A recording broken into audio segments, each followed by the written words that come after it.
Thanks, Chuck. The problem here is, you're right. Per capita testing rates in the United States are still quite low. Percentage of Americans tested is less than 1% still. We're testing about 160,000 new Americans every day. But the problem here is, and Dr. Fauci said this yesterday, we're going to get antibody testing online pretty significantly in the next week. So I think there is some truth to this hope that we're going to get more tests in more Americans' hands.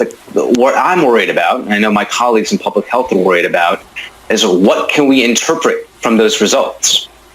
There's some concerning findings coming out of the Korean CDC, the South Korean CDC, suggesting that... I'm so glad you brought this up. If you hadn't, I was about to ask you about it. Yes, this is really disturbing news. Please tell us about it.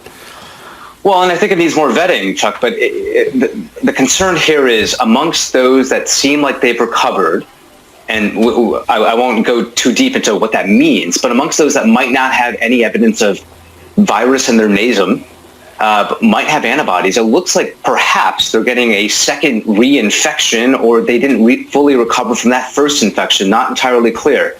But if that's true, if people are getting reinfected quickly, or not getting truly over that first infection, then we don't really know what immunity means.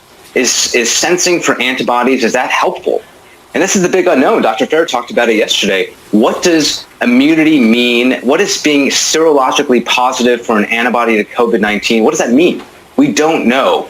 And so does that mean you have 2 months of protection, a year, 0 weeks? We don't. So there's a lot of unknowns here. So to your point, what we need is the type of testing that where you stick a Q-tip up your nose and see if the virus is there acutely. That's the type of testing we need, and we don't have it. All right, and I know you're hesitant giving us a scientific lesson here, but I guess I'm asking you to go one level deeper on this antibodies test.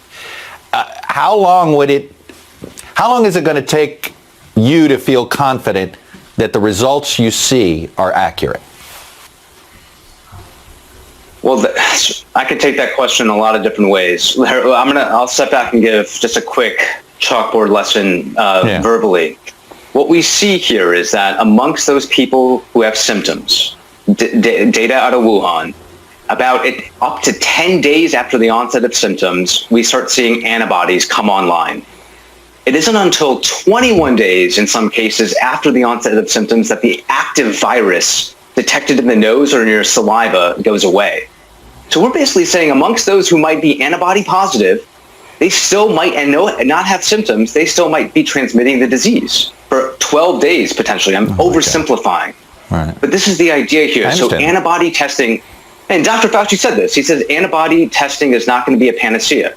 So let's be careful in over-interpreting what antibodies are going to provide us. Very limited information, and the information they will provide us, is this person immune? Well, we don't know what immunity looks like. We don't know if antibodies in the blood actually means you're immune. We think it does, but we need time to figure that out.